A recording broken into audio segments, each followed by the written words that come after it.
Hello friends, कैसे हैं आप सब। आपका मेरे चैनल पे एक न्यू वीडियो में बहुत बहुत स्वागत है। तो अगर आपको मेरा ये वीडियो पसंद आता है तो प्लीज़ एक लाइक कर दीजिएगा। अगर मेरा वीडियो आप यूट्यूब पे देख रहे हैं तो मेरे चैनल को सब्सक्राइब कर दीजिएगा।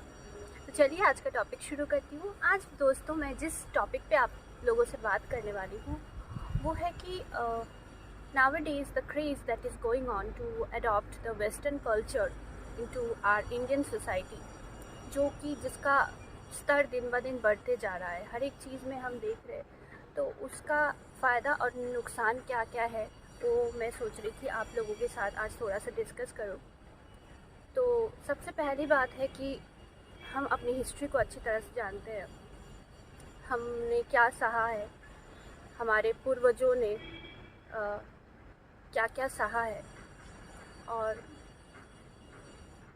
हमेशा से यही होता है। आप किसी सिचुएशन या किसी इंसान को भी आप अगर देख लो, अगर इंसान खुद बहुत ज़्यादा कल्चर्ड है, बहुत ज़्यादा उसका वैल्यू सिस्टम स्ट्रॉन्ग है, वो खुद अपने थॉट्स पे बहुत ज़्यादा रिच है, तो उसको लूटने वाले, उसके इमोशंस को लूटने वाले, उसको हर्ट करने वाले, उसको हर तरीके से नीचे गिराने वाले लोगों की भी जो संख्या है वो बढ़ जाती है।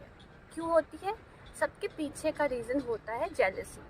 जब कोई आपके लेवल पे, आपके थॉट्स के लेवल पे, या फिर आपके नॉलेज के लेवल पे हो, या फिर आपके क्वालिटीज़ के लेवल पे हो, आपके अपब्रिंगिंग के लेवल पे हो, या आपके क्वालिटीज़ के लेवल पे हो, जब बाकी लोग आपसे मैच नहीं कर पाते, वो चाहते तो है आपके जैसा बनना, लेकिन आपके जैसा बन नहीं पाते, तो इस दुविधा में, इस मुश्किल में क्या होता है, उनके अंदर एक जेलसी का एक फीलिंग पैदा होता है कि हम उनके जैसा होना तो चाहते हैं पर हम उनके जैसा हो नहीं पा रहे। क्यों नहीं हो पा रहे? क्योंकि उतना कंट्रोल हमारे अंदर या तो नहीं है, या फिर उतना मेहनत हम नहीं कर पा रहे।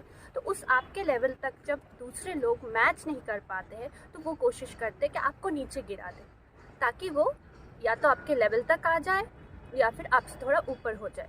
तो सेम चीज़ होती है, जो कंट्री हमारा है वो इतना ज़्यादा वैल्यू सिस्टम से रीच है, कल्चर से रीच है, डाइवर्सिटी से रीच है, तो इसके वजह से इसको लूटने वाले भी बाहर से हर तरीके से लूटने वालों की भी कमी नहीं थी, जो कि हमारी हिस्ट्री बताता है।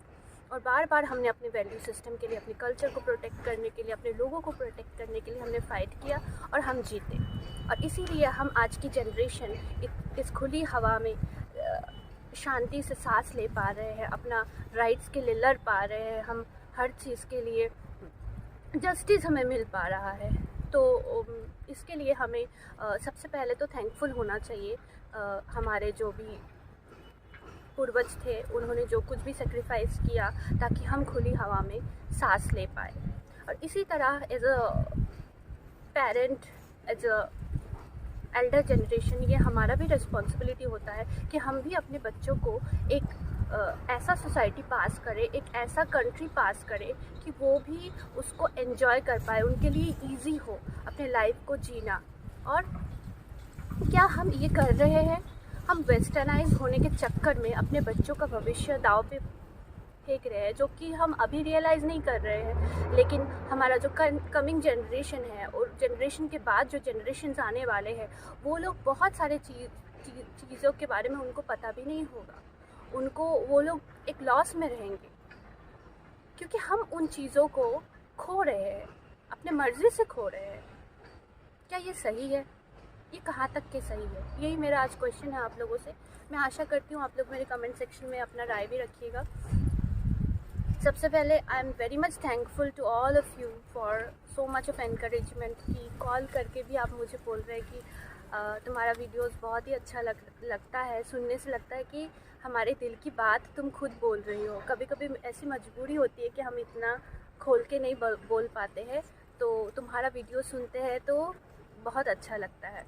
और इसी वजह से मैं हिंदी में वीडियो बनाती हूँ, ताकि मेरे जो नॉन बंगाली फ्रेंड्स है वो भी समझ पाए। क्योंकि जब मैं कविता का वीडियोस डालती थी तो बाकी फ्रेंड्स को समझ में नहीं आता था, तो वो लोग रिक्वेस्ट करते थे। तो आइए इस टॉपिक पे बात करते हैं थोड़ा सा गहराई से। तो मैं जब यूएस में थी, बहुत ही कम दिनों के लिए थी, ऑलमोस्ट 1 साल, लगभग 1 साल से भी कम मैं जब थी, तो वहाँ पे मैंने बहुत सारे चीज़, मैं ना बहुत ज़्यादा एब्जॉर्ब करना पसंद करती हूँ, नोटिस करना पसंद करती हूँ चीज़ों को, और सब चीज़ देख के उसमें से अच्छाई जो है ना उसको ग्रैब करना मुझे बहुत अच्छा लगता है कि वो हमेशा लाइफ टाइम के लिए मैं उसको लेके जाऊँ अपने साथ। तो एक छोटा सा इंसिडेंट पहले मैं आप लोगों से शेयर करती हूँ अपने वीडियो को आगे ले जाने से पहले। वहाँ का जो कल्चर है, मैंने जो भी कुछ नोटिस किया है, वहाँ के लोग बहुत ही ज़्यादा, मैं इंग्लिश लोगों की बात नहीं कर रही हूँ, मैं यूएस की बात कर रही हूँ, मैं जहाँ पे थी वहाँ पे जो भी अमेरिकन मेरे फ्रेंड्स वहाँ पे थे, मेरे नेबर्स जो भी थे, उनका एक चीज़ मैंने नोटिस किया है, वो हमेशा बहुत प्रॉपरली आपको ग्रीट करते हैं। जो एटिकेट और मैनर्स, वो चीज़ मतलब जैसे ग्रीट करना हुआ, कोई भी आप पास करो तो भी वो आपको हेलो करेंगे, वो चीज़ वो नहीं भूलते। और हमारे यहाँ पे आजकल क्या हो रहा है कि अच्छा ये मुझे पसंद नहीं है, अच्छा उसको अनदेखा करके चले जाते हैं। तो ये डिफरेंस मैंने नोटिस किया है कि मॉर्निंग वॉक में भी हम निकलते हैं तो कोई भी आपको गुड मॉर्निंग विश नहीं करके पास नहीं करता है, हर कोई आपको पहचाने, जाने ना जाने। तो ये चीज़ मुझे बहुत अच्छी लगी, और मैं भी अपने बेटे को यही चीज़ सिखाने की कोशिश करती हूँ कि कोई भी आपको मिले तो आप आगे से हेलो, हाय, मतलब वो अप्रोच कीजिएगा, बात कीजिएगा, तो और उनको कंफर्टेबल फील कराने की कोशिश कीजिएगा, चाहे वो स्ट्रेंजर ही क्यों ना हो, आपको पहले पता ही क्यों ना हो। तो इस तरीके से आप हमेशा सबको रिस्पेक्टफुली ग्रीट कीजिएगा। ये चीज़ जो अच्छाई है, जो चीज़ हम अपने अंदर ला सकते हैं, इसमें कोई बुराई नहीं है। लेकिन बात यहाँ पे आके पहुँच रही है कि हम क्या खो रहे हैं। हम वेस्टर्नाइज होने के पीछे इतना भाग रहे हैं कि हम किचन में ही खाना खिला रहे हैं, किचन में ही हम अपना एक ब्रेकफास्ट टेबल बना लेते हैं और वहीं पे ही हम खाना खिलाना शुरू कर देते हैं। क्या ये कंफर्ट जोन होता है हमारा? क्या हम कंफर्टेबल है इसमें? क्या हम अपने आप से क्वेश्चन पूछते हैं कि हम जो ये भाग रहे हैं वेस्टर्नाइज होने के पीछे, वो क्या हमारा फ़ायदा कर रहा है या नुकसान कर रहा है? फ्रेंड्स, वहाँ पे जो उनका फूड हैबिट या लाइफस्टाइल है वो हमसे बहुत ज़्यादा डिफरेंट है, और जो कि रिसर्च में भी पाया गया है कि वेस्टर्न जो फूड हैबिट और लाइफस्टाइल है वो इतना हेल्दी नहीं है जितना हमारा Indian lifestyle, Indian food habit है। जो भी हमारा खाना है, जो भी हमारे स्पाइसेस है, जो भी हम खाने में यूज़ करते हैं, जो भी वेजिटेबल का ज़्यादा यूज़ होना, लेस स्पाइसी फूड जो हम खाते हैं, वो हेल्थ बेनिफिट भी कितना होता है। आजकल हम लोग डिनर में भी पास्ता बना रहे हैं, नूडल्स के बिना बच्चों को खिला नहीं रहे हैं, मेरे बच्चे को तो पिज़्ज़ा ही चाहिए। क्या ये कहाँ तक के सही है?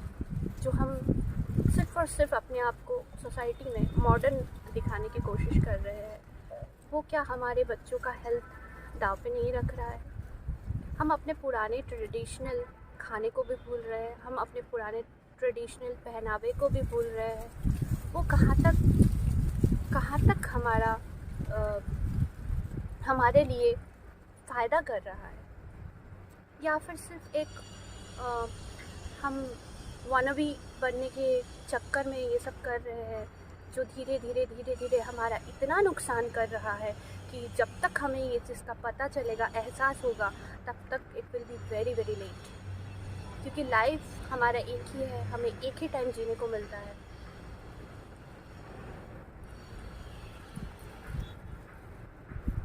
और ये एक जो पहनावे पे जो हमारा ट्रेडिशनल अटायर है, उसका जो मतलब जो थॉट प्रोसेस अब लोगों में बिल्डअप हो चुका है कि हम जितना अपने आप को वेस्टर्नाइज कपड़ों पे, मैं बहुत अच्छे शब्दों में बोल रही हूँ, मैं चाहती तो इसको बहुत ही अलग तरीके से बोल पाती, but I am not feeling like saying using those words, but cut to cut में जो ये बताना चाहती हूँ कि हम सोचते हैं कि हमारा पहनावा, हमारा जो आउटफिट और जो क्लोथिंग हम जो करते हैं, वो जितना वेस्टर्नाइज होता जाएगा, जितना मिनिमम क्वांटिटी ऑफ क्लोथ्स हमारे बॉडी में रहेगा, उतना ही ज़्यादा हम स्टाइलिश अपने आप को साबित कर पाएंगे सोसाइटी में।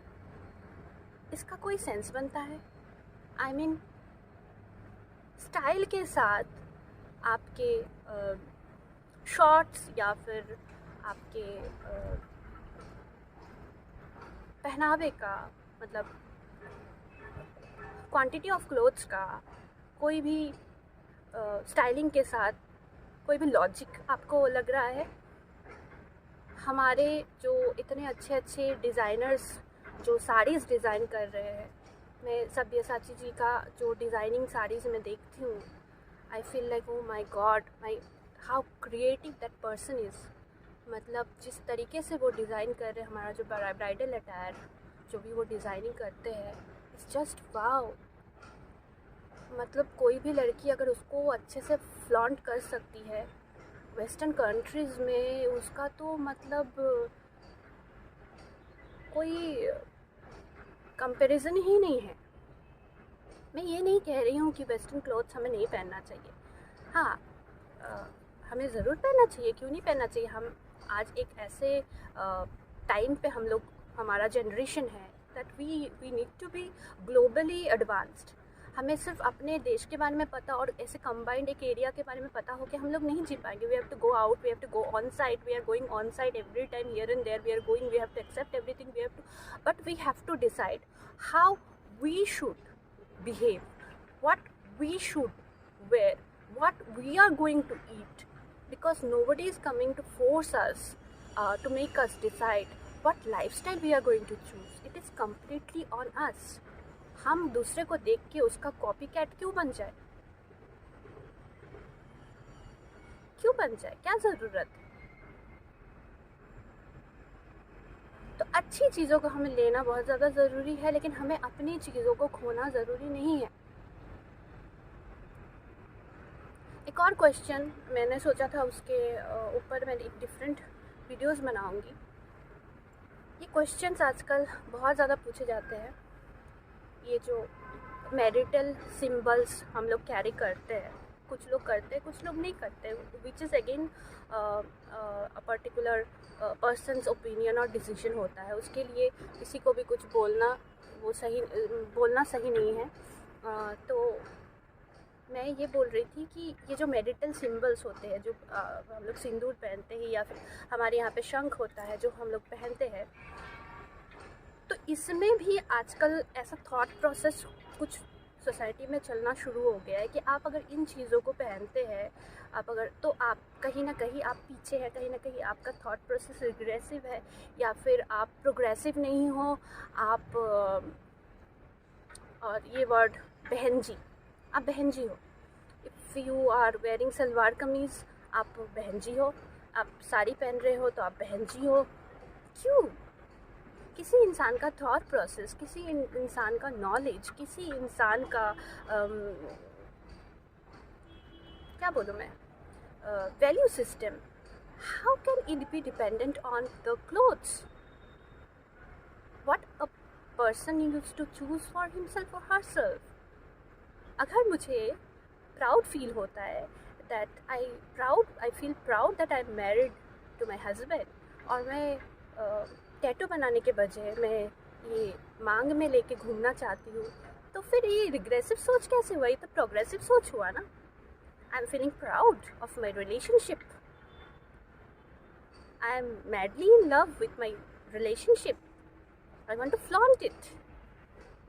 ये रिग्रेसिव सोच कैसे हो सकता है? ये तो प्रोग्रेसिव सोच हुआ ना। If I can climb a mountain wearing a sari and I am not having any problem, तो इसमें दूसरों को कोई problem. I am just giving an example. अभी बात सब बोलेंगे कि how can you climb a mountain wearing a sari, मैं वो नहीं बोल रही हूँ। मैं वही कह रही हूँ, अगर नहीं मानना किसी चीज़ को, फॉलो नहीं करने को हम अप्रिशिएट कर सकते हैं, तो किसी चीज़ को फॉलो करना, अगर कोई अपना ट्रेडिशनल अटायर को अच्छे से फ्लॉन्ट कर रहा है, उसको अच्छा लग रहा है, अगर कोई इंडियन फूड को प्रमोट कर रहा है, अगर कोई नीचे बैठ के खाने को पसंद कर रहा है, अगर कोई अपने बेटा बेटी को डेली मंदिर में हाथ जोड़ना सिखा रहा है और पूजा करना सिखा रहा है, अपने संस्कार सिखा रहा है, और अगर कोई प्राउडली हर जगह पे ये चीज़ प्रमोट कर रहा है कि वो मैरिड है, she is happy with a single person with whom she is married, अगर कोई अपने संस्कारों को दूसरे को पास करने के लिए कोशिश कर रहा है, अगर कोई शेयर कर रहा है, तो उसको भी अप्रिसिएशन मिलनी चाहिए। हालांकि कोई भी अप्रिसिएशन के लिए नहीं करता है, but still I am saying how can that thought process considered to be as regressive one? It is more progressive मेरे हिसाब से। ये जो मेरे एक मिनट, हाँ, एक और इंसिडेंट मैं आप लोगों से शेयर करती हूँ यूएस का। मैं जानती हूँ आज का वीडियो थोड़ा सा बड़ा हो रहा है, बट मैं कोशिश करूँगी जल्दी इसको वाइंड अप करने का। जब मैं गई थी वहाँ पे, तो one of my American friend वो थी, और उन्होंने ऐसे, वो हमेशा से सबको कम्प्लीमेंट देते, ये उनके कल्चर में है कि कम्प्लीमेंट देना, विश करना, ग्रीट करना, ये चीज़ें मैंने देखा है। तो हमेशा कम्प्लीमेंट देते, तो उन्होंने हेयर कलर बोला कि पता है, मतलब डू यू नो द पश्वेता, the colour of hair, the Indian girls, you all have, people have that color, we crave for that color, but because of our weather condition and this we are not able to get that dark black color hair. We just love the color of your hair and your eyes, especially the Indian girls, they have.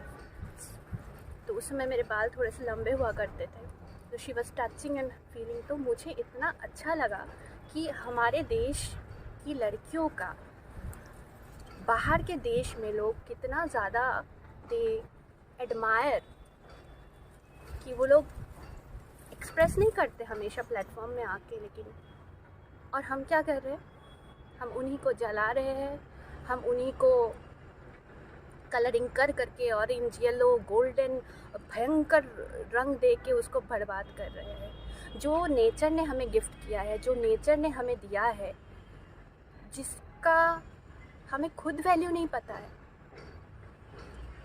खुद हमें value नहीं पता है।